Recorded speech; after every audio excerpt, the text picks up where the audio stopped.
Bueno, boa tarde. De novo.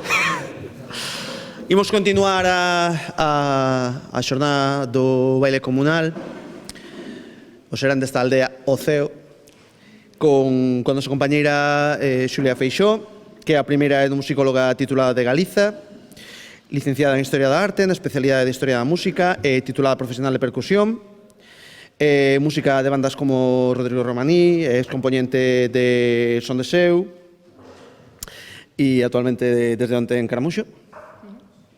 No 2017 publica na colección A chave mestra da Central Folk os libros Maruxa das Cortellas, Tocadora do Pandeiro e Mulleres de Gargamala, Cantares de Tradición Oral, é integrante dun grupo de traballo chamado Alrededor da Tradición, a través do cal leva adiante traballos de compilación, investigación e divulgación da tradición galega, e as súas investigacións abordan o estudo das músicas de tradición oral de Galiza, centrándose especialmente nos contactos interculturais e nos procesos de adaptación da tradición na sociedade contemporánea. Hoxe vai nos falar un poquinho sobre o baile comunal, que é o que nos ten aquí hoxe, e nada, paso vos con ela. Nunca tan ben falarás de min.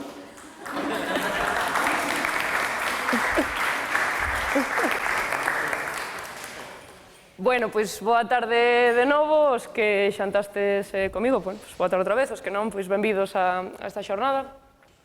Bueno, como ben dicía Guillerme,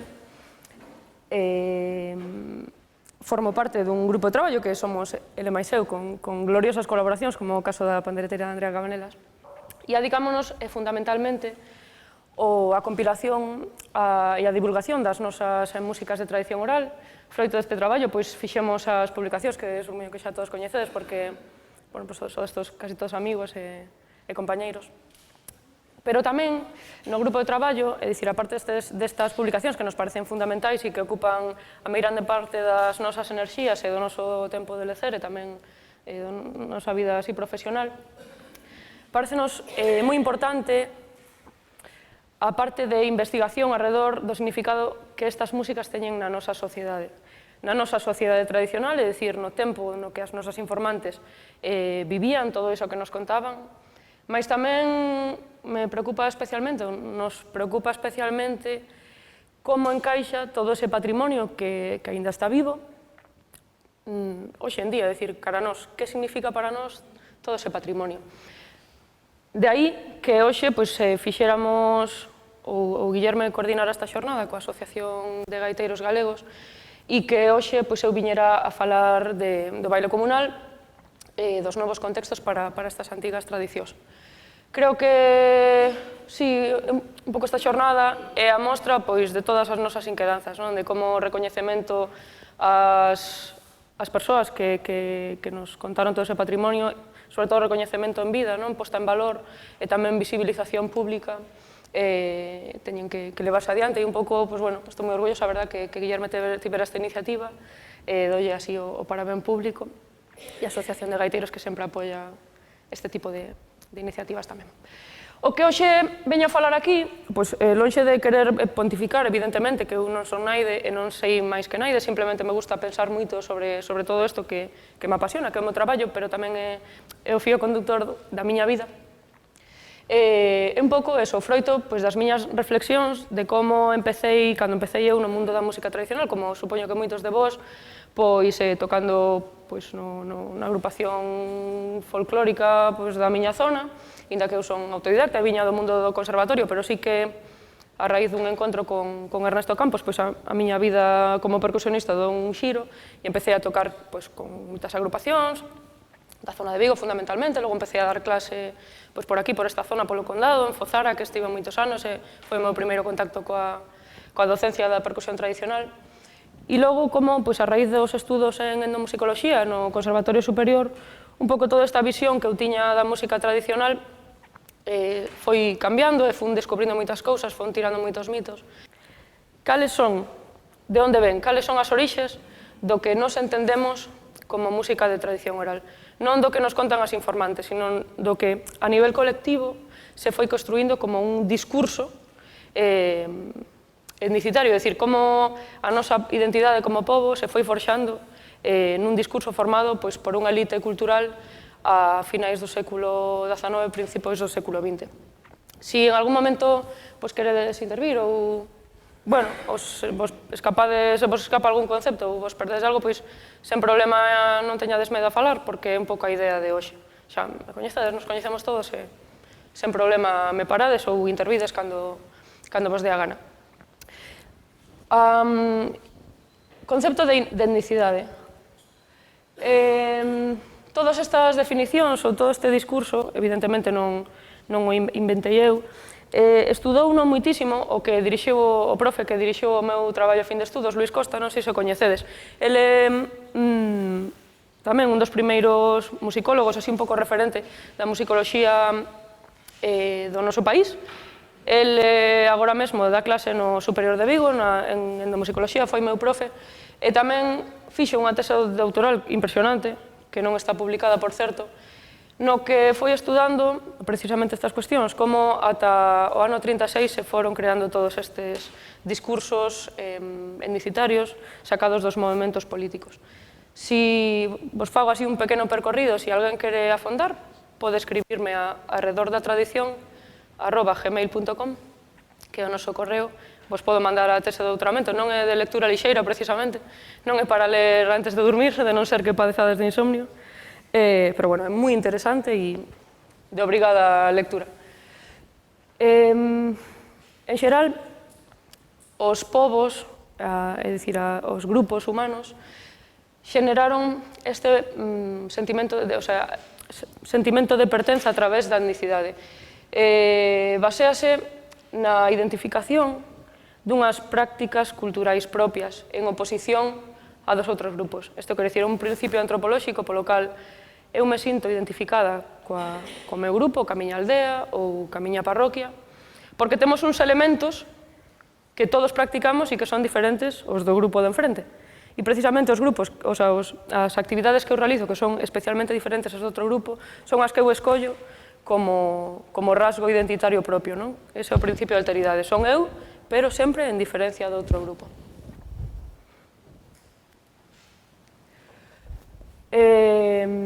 Evidentemente, os criterios de selección en que se sustenta este principio son, evidentemente, subxectivos. Son unha creación colectiva que pertencen aos propios intereses do grupo.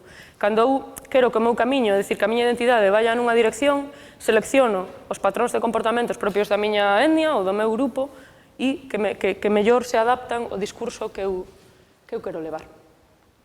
No contexto das sociedades contemporáneas, é dicir, dos séculos XIX e do século XX, este sentimento de pertenza a un grupo, é dicir, esta identidade étnica, deu lugar a unha articulación administrativa propia, que é o que falábamos antes na comida, o Estado-nación. En moitos casos deu lugar ao Estado-nación, en outros moitos, no caso de Galiza, non deu lugar a un Estado-nación. É dicir, nós temos un sentimento propio que nos articula como unha nación, pero ese sentimento non ten unha representación política propia. Deu lugar, por suposto, a un movimento que coñecedes todos, os nacionalismos. Para garantir que ese sentimento nacional, é dicir, de identidade propia, pervivira no tempo e que todas as persoas dentro desas sociedades se sentiran identificadas con esa etnicidade, foi necesario crear unha cultura nacional. Evidentemente, as culturas nacionais as crean os homes, sempre, das elites. Non ten demasiado que ver, ou sí, co que pasa no día a día da poboación do rural. Pero esa invención da tradición, da cultura, sí que é compartida por todos os membros desa colectividade. Ese é o principio que fai que se manteña no tempo e que todos nos sentamos representados por ela. Que papel xoga o baile e a música dentro deste discurso etnicitario dos grupos con ou sen representatividade política? Bueno, a música da tradición oral e o baile tradicionais, como di Josep Martí, que é outro dos grandes autores desta temática, que tamén de obrigada lectura, que ten un libro que non sei se coñecedes, Folclore e folclorismo, uso e abuso da tradición, sonavos. É un grande, super recomendado, que ese sí que non volo presto porque non hai moitas... Está esgotada a edición, pero sí que vos paso fotos e apuntes e o que queirades, no mesmo correo. pero o original está dedicado e xa me custa un pouco máis desprenderme dele. A música e o baile, dicía Martí, son elementos privilexiados para esa materialización simbólica destas identidades colectivas, é dicir, como responden ou nos moven por dentro dun xeito que non podemos racionalizar, o baile e a música nos atan firmemente ao noso territorio por razóns inexplicables. Removen un pouco como que nos conectan co terreo a través do ancestral, non? É unha sensación que non podemos moitas veces explicar. Por iso é un motor tan potente para mover as identidades nacionais e é empregado polo discurso unicitario sempre. Por que? Como decía, conecta directamente cun contexto cultural compartido a través do apego e ademais é compartido a través de xente de todos os estratos sociais e de todas as etnias, non? É algo universal. Na Galiza, como funcionou isto do discurso etnicitario? Porque, evidentemente, tamén tuvemos o noso momento de nacionalismos e tamén se creou dende as elites o noso propio discurso etnicitario. Isto aconteceu dende finais do século XIX, pero no caso da música e do baile forxouse especialmente no primeiro terzo do século XX.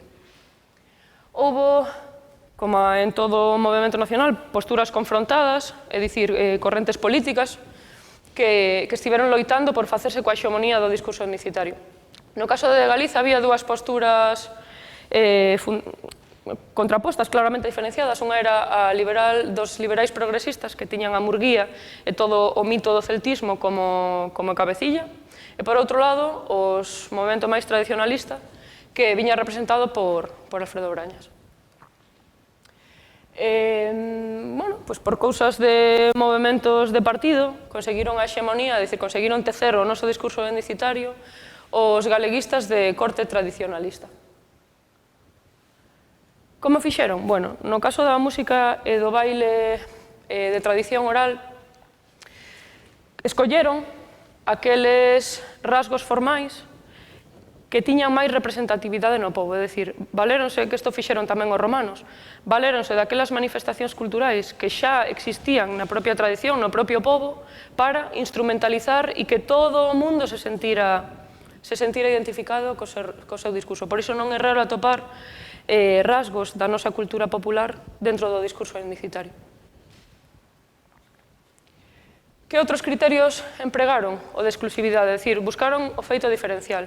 Como sabedes, e como sempre digo porque me parece unha frase maravillosa, un antropólogo amigo noso que se chama Rafa Quintía sempre di que Europa, ata a industrialización, era unha aldea moi grande. Por que?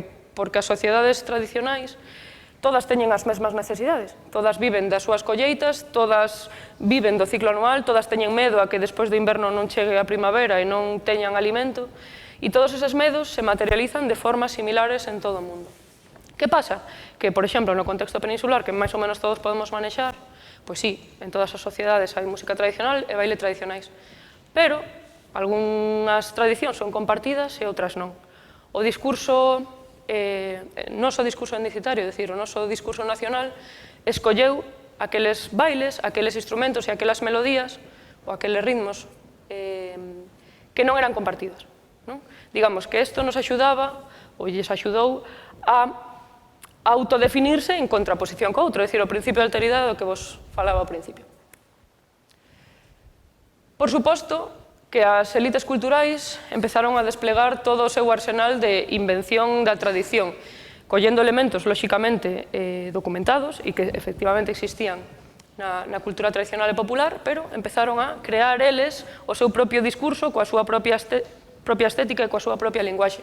E foi no momento no que se empezou a forxar os folclorismos. O folclorismo no sentido que fala Josep Martí, vale? Non falo de folclore, senón de manifestación de invención da tradición ou reinvención da tradición. Ben, que repercusións tivo este discurso galeguista no que hoxe entendemos como tradición ou como folclore?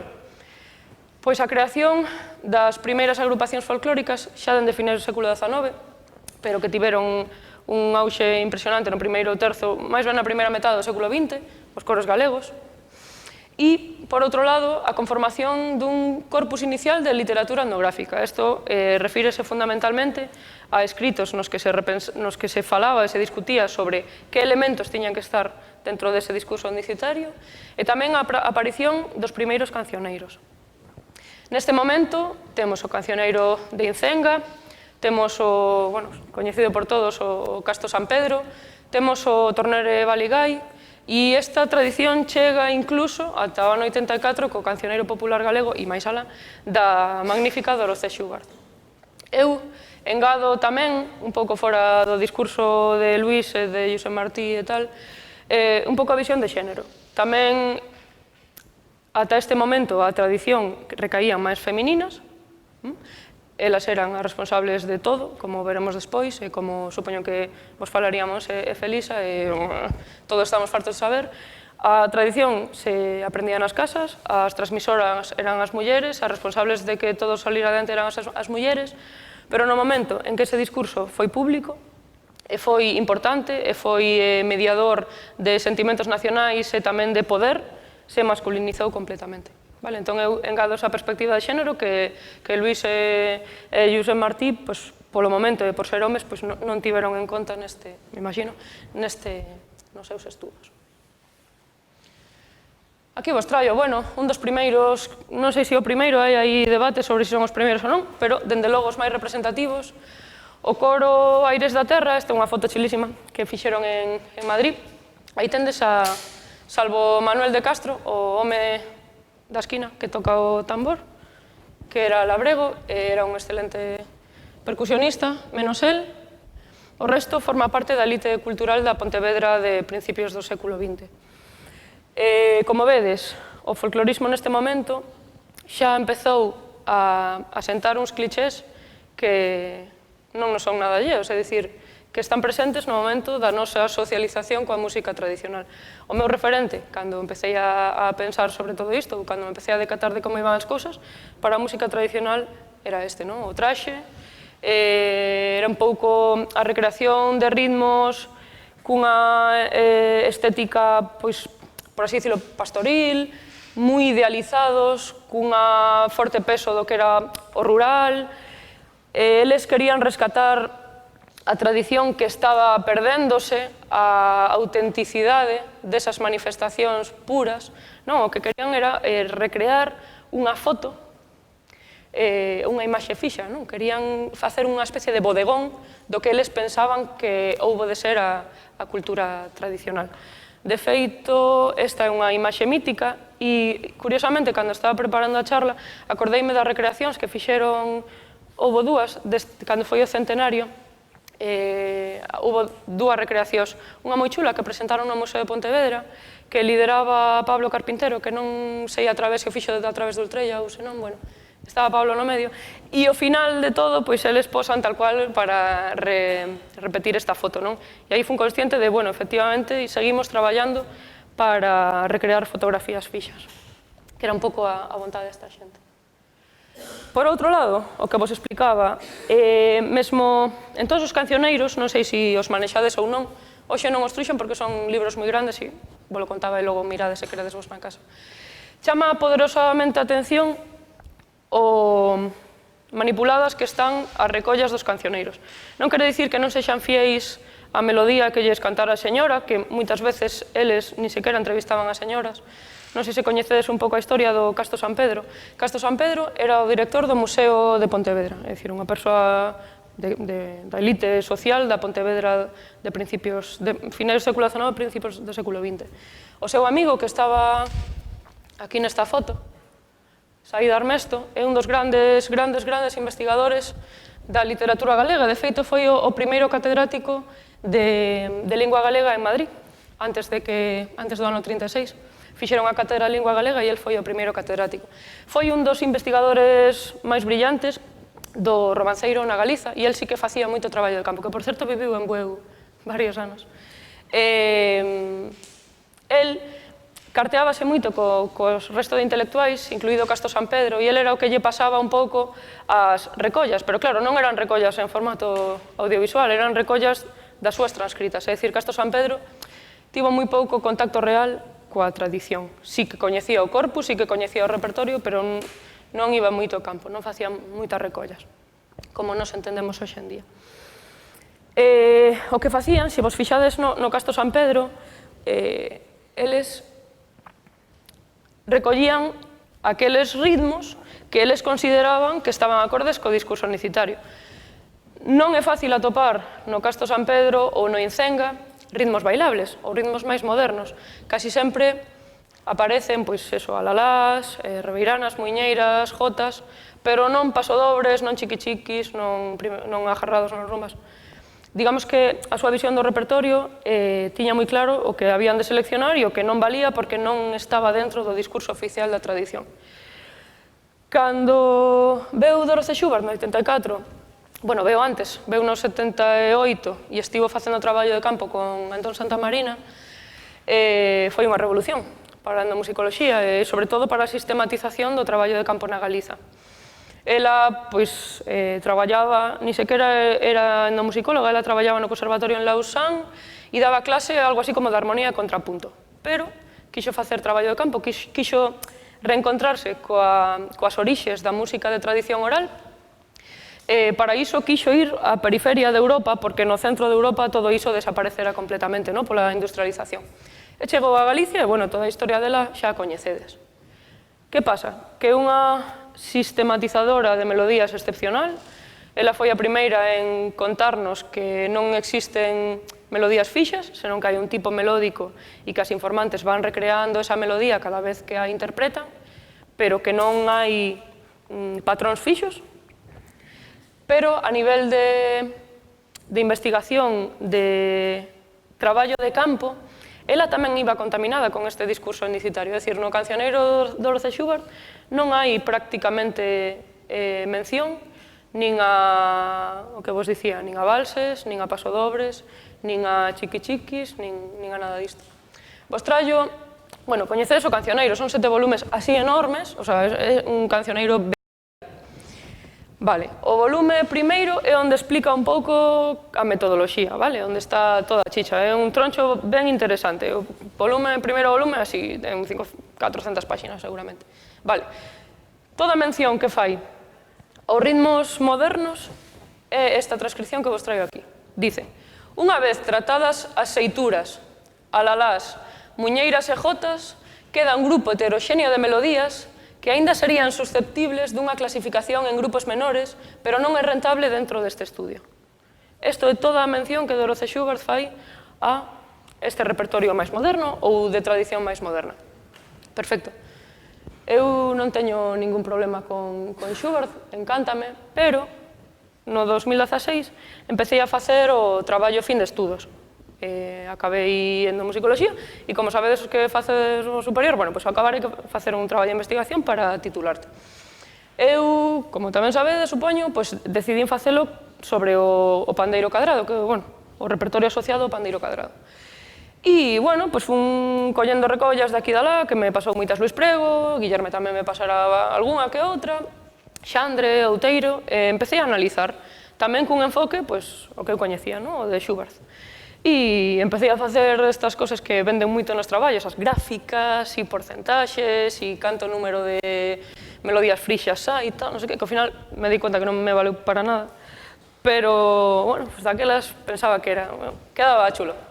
Bien, cando cheguei a clasificación dos cantares que tiña das informantes en canto a xénero, decateime de que muñeiras e jotas xuntas sumaban un 40%.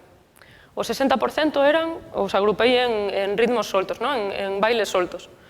Entón, claro, eu falaba con Luís, o meu titor, e dicía, joder, pero se Schubert ya dedica este parrafiño no ano 84, o repertorio, os bailes soltos, e eu atopeime que no 2000, dende o 99 ata 2016, os agarrados son o 60%, que pasa? O sea, que desfase hai aquí?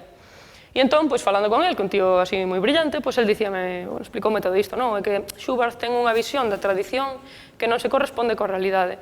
Está moi contaminada polo discurso unicitario e ela veu aquí a recoller o que ela esperaba atopar. non se deixou sorprender polas informantes. Entón, ela preguntáballe, Jota, tiqui-tiquitín, Rebeirana, tiqui-tiquitín, non, tamén sei non, eso non. Non, pero que aquí, non. Jota, Rebeirana. Entón, ela tamén foi guiando un pouco as súas recollas en función do que ela esperaba topar. Ela esperaba topar, que atopou e que, bueno, que sobrepasou, non? Unha sociedade moi arcaica na que as innovacións, pois, aínda non chegaran. E ela non quixo ver esas innovacións. E eu, pois, decateime facendo o traballo de que, carai, pois, si esta é unha sociedade viva, non? Si son capaces de absorber novas melodías, quere dicir que a tradición non é unha foto fixa. Entón, entraronme as dúbidas e empecé a facer un discurso crítico cara a todo isto que eu entendera ata ese momento como tradición. Por outro lado, eu tocaba en grupos de baile e estaba aprendendo a bailar no Fiadeiro e en Cantigas. Estudei en Compostela, estive en Cantigas, e volvín como son de Vigo e metín no Fiadeiro. Eu tiña tamén esa imaxe da tradición como unha foto fixa. Isto hai que facelo así, o brazo ten que ir aí, os golpes son 4, o final corto. O redoble aquí, golpes aquí. E eu, pois, entendía con toda a naturalidade que isto era así. O tradicional son jotas e muiñeiras, os agarrados son contaminación. As vellas xa están contaminadas. Xa teñen luar, xa teñen radio, eso non é a tradición. Pero, que pasou? Que tamén, a raíz do meu traballo, pois empecé a facer moito traballo de campo. E empecé a falar coas vellas e non só a preguntar pola música, sino que significaba esa música para elas, como funcionaba, que papel tiña a música, era algo importante ou non? Que pasa, repetides o que vos contaron vosas abuelas ou hai algo máis? Vos que aportastes a todo isto? E entón, preparando un libro que nos encargaron aí o Guillerme e a min para o ano que ven, sobre o pandeiro cadrado en Galiza, pois volvín a escoitar unha recolla que Guillerme lle fixera a estas dúas señoras tan simpáticas, Otilia e Hermosinda, na que elas explicaban, volo conto eu porque se escoita moi baxiño, e se estamos todos caladiños igual escoitamos ben, pero bueno, por si acaso volo conto. Ela contalle como tiña un tío que fora a facer a Milia a Melilla. Vale. E entón el voltara e a moza lle cantaba unha canción que aprendera ali. E ela gustoulle moito. Entón dixo, pois esta ainda podemos botar no serán, porque é ben xeitosa. E dicía, bueno, na volta as coplas non lle caben, entón cantamos así. Pero despois hai un cacho no que nos entran coplas, entón fixémoslle así coa pandeireta e ainda lle daba un xeito. A ver se se escoita. Si, está a tope. Require unha escoita moi atenta.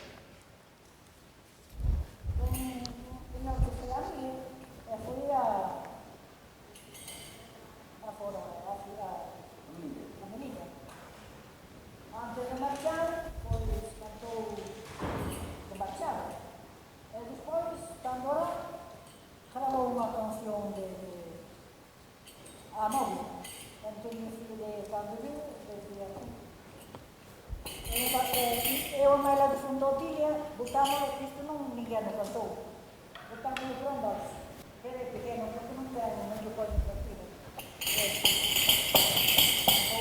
Aí é un paso logo. Pero es que tiene un moro, tengo la geografía.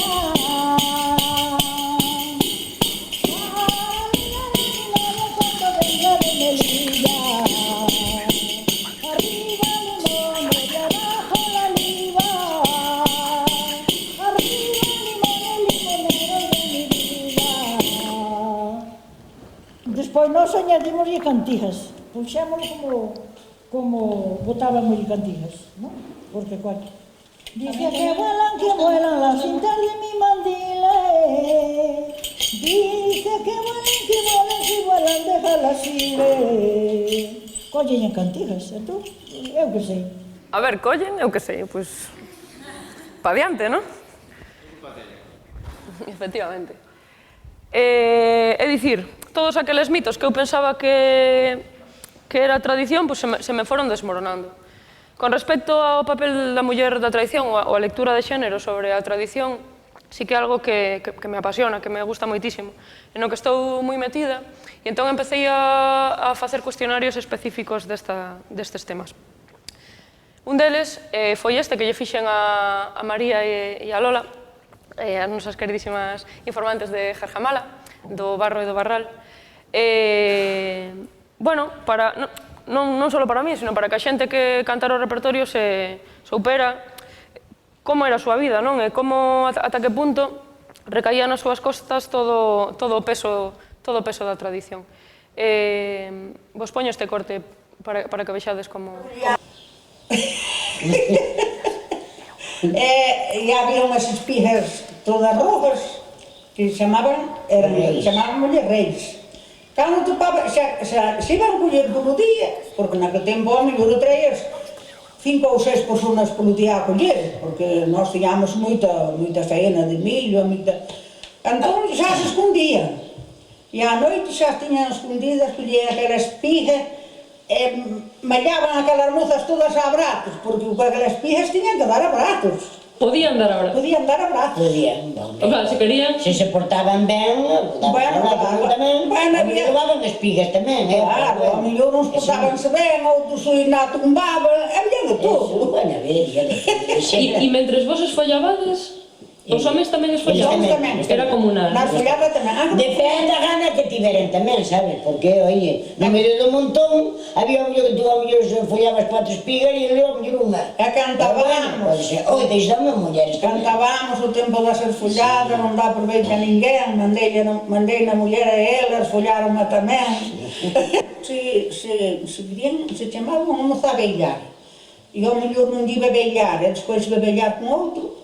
Se era moi raro que a casa non levara camiño, unha orella. Bueno, había sí, moito iso. Eso E no barral, unha vez, eu naquela noite estaba a xunta de miña nai comigo. Miña nai non era así moito de festas. E entón, aquele home de Lecio, o Pepe, bueno, sempre pareceu algo. Sí. E quería ir bailar comigo, pero se tiña con quen bailar moito, para que había un home casado? Era un desperdicio, eso. E non lle fun, mira que foi por fora, meteuse así de cabeza polo colo para baixo para a casa. Señor, foto-te, caralho. Non morreche. Entón, tamén vos tiñades a obriga de beilar cos homes que quixeran beilar con vos? O sea, era un desprezo non beilar con eles? No, obligación non tiñas. O que se te chamaban a bailar, a mí sempre me dixeron un baile non se lle nega a nadie. Aos que non querías estar máis, pero bueno, había piques que ao mellor querían dar o mesmo mozo coa mesma moza. Entón aí é onde había o pique. Bueno, se bailábamos coa mesma moza 2 ou 3 veces seguidas, aquilo xa cambiaba. Se era máis que a moza. Se era un achego. O folclorismo, como todo este discurso, tamén era un pouco reflexo da sociedade patriarcal que o creara. Cando afondei con estas mulleres nestas cuestións, pois decateime disto, de que pois tamén estaban totalmente sometidas á vontade dos homes, non? Se un quería beilar con ela, pois tiña que beilar. E se nas esfolladas se pasaban, pois tiñan que aguantar. E tiñan a obriga de cantar. E se viñan uns homes a última hora xa estaban para marchar do serán e querían que cantaran, tiñan que cantar. E se non, lles queimaban a casa do serán. O sea, tamén un pouco reflexo da sociedade na que vivían. Vos traio así un vídeo que a min me cambiou totalmente a visión do que estamos facendo hoxe e no que me decatei de cantos de responsables somos os que traballamos nos grupos de baile e nas asociacións culturais. E cambioume o chip completamente, logo me comentades. E decateime de como, sin querer, e por ben, estamos transmitindo un discurso que non ten demasiado que ver coa tradición real, coa que nos contaron os nosos informantes, e ademais estamos transmitindo todos estes valores desta sociedade patriarcal que a xenerou. Veredes. Esos somos guías, normalmente, sempre. Sempre somos guías. Sí. Pero bueno, así era antes, non? Nos estamos facendo o tradicional. Se antes se facía así, porque íbamos a cambiarlo. Sí, claro. Cando eu era pequena sempre dicía por que ten que sacar o meu punto? Eu tamén quero sacar, non sei que. É verdade. Pero, bueno, logo xa te vas dando conta de que eso era tradición, que antes se facía así, entón xa, pois, eso asimilas. É así. Eso, a tradición non se pode cambiar. Entón, realmente pensei, nos queremos que isto sexa a nosa tradición. Nos queremos que as nosas fillas pensen isto. Queremos transmitirlle un patrimonio musical con estas connotacións a xente que ven despois. Eu respeto todas as opinións, pero eu, dende logo, non quero transmitir isto. Bueno, pois cheguei a este crevacabezas, non? De, bueno, e que facemos? Como creamos un novo contexto para o noso baile, para a nosa tradición, para a nosa música, no que, sen faltar o que nos contaron, poidamos facer que o patrimonio sexa significativo para a nosa sociedade, que sexa respectuoso para nós como mulleres e como homes tamén, e deixar un legado interesante para os nosos fillos. Bueno, estes son un pouco as miñas reflexións, solo para xenerar debate, se queredes comentar, pois adiante, non? Eu creo que a clave é deixar de entender a tradición como a pensaban os nacionalismos e entender que non é unha foto fixa, senón é un medio de comunicación de permanente cambio.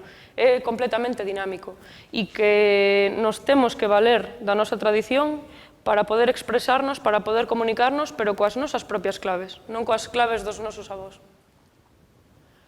Por outro lado, e creo que é fundamental, espero que todos esteamos de acordo, en que debemos superar estes estereotipos de xénero propios da sociedade patriarcal que vivimos durante séculos. Aí atrás fun a unha charla en Euskadi, no que falaba un amigo noso asturiano, e falaba de como recuperaron o entroido nunha aldea en Asturias, pero que as mulleres non as deixaron participar, e entón unha rapaza do público pois lle increpaba, non? Decía, e iso? El dicía, non é machismo, é tradición. Eu creo que debemos darlle a volta, decir, pois non é tradición, é machismo. O sea, nós non queremos transmitir isto para as nosas fillas. Por outro lado, se escoitamos atentos ás nosas informantes, dámonos conta de que o baile é un elemento a música de cohesión social, é dicir, non é algo para ser admirado pola súa beleza, non é algo para escoitar, ou non foi algo para escoitar debaixo dun palco, nin para aplaudir ao final. Tiña unha función clarísima, era o pegamento de toda a sociedade, todas as informantes coinciden cando nos contan que a música era o fío conductor da súa vida, era o alivio das tensións grupais, era o controlador da violencia dentro do grupo, porque a través das coplas a desafío conseguíamos comunicar as nosas desavenencias con o noso veciño sin recurrir á violencia. Era un mecanismo moi regulado de comportamento social. E, ademais, era un lugar no que todos se sentían incluídos. E, ademais, a música xeneraba o baile, e o baile era necesario para que se relacionaran os membros da comunidade e era un lugar propicio para os emparellamentos. O sea, a función antropolóxica do baile é indiscutible. Quero dicir, non é unha pura representación, ten unha función clara dentro da sociedade. Por outro lado, se escoitamos, se comprendemos, se logramos quitarnos as gafas do discurso unicitario e comprendemos que as sociedades teñen mecanismos para absorber sempre elementos novos que fan que esa música e que ese baile sexan significativos, comprenderemos que nós tamén podemos ser creativos, que nós tamén temos dereito a que ese baile sexa noso, non dos nosos avós, senón que poida falar coas nosas propias claves sociais. Como vedes, explicou Hermosinda, non? Pois, jolín, me gusta unha melodía, pois a meto. Pois, cando chegaron os bailes agarrados, o mesmo, é dicir, o baile e a música están ao servicio da sociedade, non ao revés. Por outro lado, a nivel de docencia, creo que é superinteresante comprender que a participación dentro do baile da música é unha actividade integradora, non busca a excelencia. Moitas veces, cando levamos as nenas ou os nenos aos concursos, lles estamos dicindo que o que é gordito e non baila ben, pois mellor que vaya a karate. O que non ten moito ritmo, pois bueno, por que non probas en cociña? E o que non, pois mira, colle o bombo. E se non, pois mira, levas o estandarte e vas con nós. Na tradición eso non funcionaba así. Todas tiñan a obriga de tocar, porque todas querían bailar para emparellarse. Me parece que isto ten un potencial pedagóxico increíble, porque o importante non é que o fagas ben ou mal, que se o faz ben, estupendo. A tradición tamén recoñecía as cantadoras excelentes. A nai de Monse é unha informante espectacular, pero igual a súa compañeira era un pouco torpe, pero ali estaban codo con codo cantando para que a xente bailara. Isto, de cara a transmitir o patrimonio, pareceme unha peza clave, e creo que podemos utilizalo para resocializar outra vez todo este patrimonio. Por outro lado, creo que é interesante respetar eses elementos identitarios que nos atan a nosa zona. É dicir, temos elementos diacríticos que nos diferencian da nosa zona, da zona de Pontevedra, da zona da Coruña. Aquí empezase coa Jota, despois coa Muñeira, logo os Agarrados, pero na Coruña xa é ao revés. Isto creo que é un elemento superinteresante para conservar a diversidade dentro da unidade, o diferentes que somos, a pesar de todos ser parte da mesma colectividade. Por outro lado, formacións instrumentais e recuperación de instrumentos perdidos, como no caso do pandeiro, que está vivindo aí un auxe espectacular. E, por último, e xa acabo con isto, empregando as agrupacións como lugar privilexiado non só para aprender o patrimonio, sino para transmitir estes valores. No 2001, a Fundación Son de Seu fixo o que se chama o Libro Branco do ensino da música tradicional en Galicia. Foron 8 persoas entrevistando durante 6 meses a un montón de profes e un montón de alumnado. Eles, que só eran 8 e só estiveron 6 meses, entrevistaron a máis de 30.000 persoas. Imaginadevos o potencial que teñen as agrupacións, os grupos de baile, para difundir todo isto. Pero un arma de doble filo, porque o mesmo que podemos difundir uns valores, podemos difundir outros, como no caso das chispas de Redondela. É un poder excepcional. E creo que, se queremos que o baile sexa o futuro, que o baile comunal sexa parte da nosa identidade, temos que educar a rapazada tamén nestes valores. E, por suposto, nunca me cansarei de dicilo, deixando un papel de visibilización total ás nosas informantes, ás verdadeiras portadoras de tradición, facendo homenaxes como os de hoxe e, por suposto, téndose en conta sempre que falemos destas cousas. E nada máis, moitas grazas por me atender.